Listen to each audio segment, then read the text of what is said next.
Hello viewers, welcome to my channel. আশা করছি আপনারা সবাই ভালো আছেন। আজ আমি শেয়ার করব, দেখুন, লাল লাল একদম দেশি মোরগের ঝোল। চলুন দেখে নিই কীভাবে রেডি করছি। এখানে আমি 700 গ্রাম আমি দেশি মোরগ নিয়েছি বন্ধুরা, একদম ঘরোয়া যেটা। আর দেখুন এখানে দুটো আমি বড় সাইজের পেঁয়াজ নিয়েছি আর আলু কেটে নিয়েছি। আর এখানে আমি দেখুন শিলনোড়াতে রসুনটা বেটে নিচ্ছি পরিমাণ মতো। বন্ধুরা, এই রেসিপি কিন্তু আমি একদম তেল ছাড়াই করব।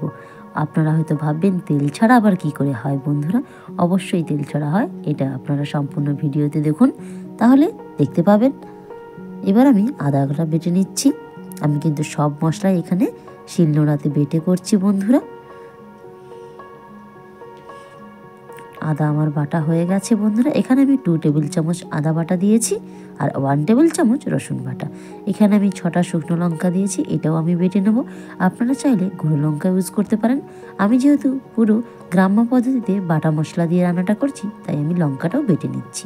তাহলে বাটা রান্নার একটা টেস্টি অন্যরকম হয়। লঙ্কাগুলো দেখুন আমার বাটা হয়ে গেছে। এখানে আমি একটা বড় সাইজের টমেটো ছোট ছোট করে কেটে নিয়েছি। চলুন দেখুন আমার মশলা পুরো রেডি হয়ে গেছে। এখানে আমি 2 টেবিল চামচ হলদি গুঁড়ো অ্যাড করেছি বন্ধুরা। চলুন, অল্প পরিমাণে তেল দিয়েছি আলুটা ভাজার জন্য, তাও কিন্তু আমি ছাঁকা তেলে আলুগুলো ভাজবো না। চলুন দেখে নিই কীভাবে করছি আমি। অল্প পরিমাণে লবণ দিয়ে দিয়েছি যাতে আলুটা তাড়াতাড়ি একটু ভাজা হয়ে যায়। দেখুন আলুগুলো মোটামুটি আমার হালকা ভাজা হয়ে গেছে। তাই দেখুন শুকনো কড়াইতে দেখুন আপনারা চর্বিগুলো আমি আগে দিয়ে দিলাম মুরগির। দেখুন চর্বিগুলোতে কড়াইতে দেওয়ার সাথে সাথে দেখুন তেল এমনিই বেরিয়ে যাচ্ছে। বন্ধুরা, আমি কিন্তু এই তেলেই রান্না করব, কোনো তেল না দিয়ে। যেই চর্বির তেলটা বেরোচ্ছে আমি ওটাতেই রান্না করব। দেখুন অল্প পরিমাণে আমি চিনি দিয়ে দিয়েছি এর মধ্যে কালারের হওয়ার জন্য।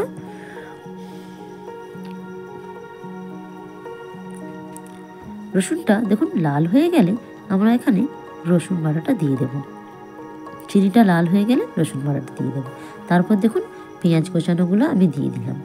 বন্ধুরা দেখুন অল্প পরিমাণে একটু লবণ দিয়ে দিলাম যাতে পেঁয়াজগুলো তাড়াতাড়ি ভাজা হয়ে যায়।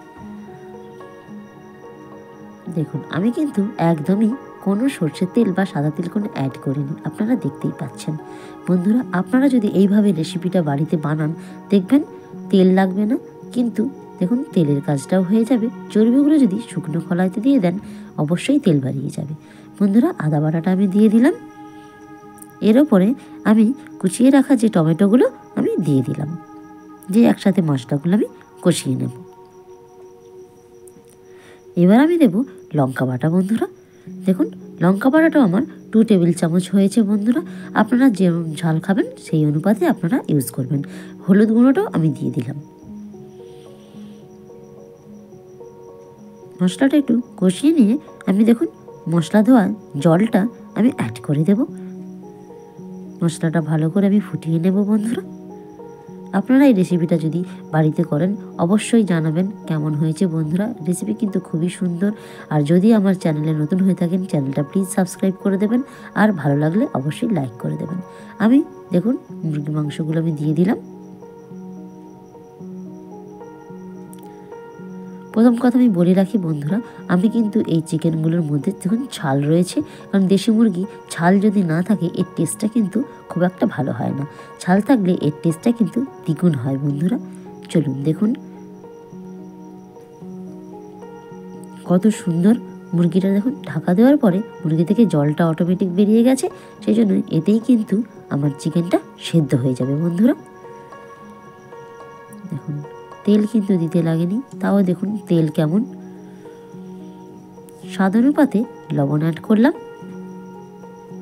দেশি মুরগি যেহেতু বন্ধুরা এটাকে অনেকক্ষণ ধরে কষতে হবে, প্রায় 1 ঘন্টা তো আপনাদেরকে হালকা আঁচে কষতেই হবে। এবার আমি আলুগুলো দিয়ে দিলাম।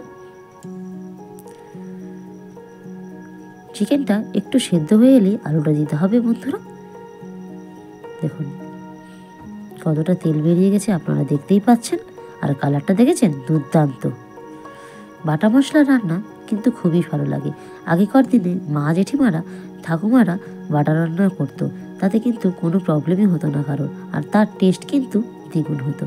দেখুন আমি সেই রকমই উপায় করেছি বন্ধুরা। আমার প্রত্যেকটা রেসিপি কিন্তু শিলনোড়াতে বেটে। আজকে এই রেসিপিটা আমি আপনাদেরকে শেয়ার করলাম পুরো বাটনা বেটে বন্ধুরা।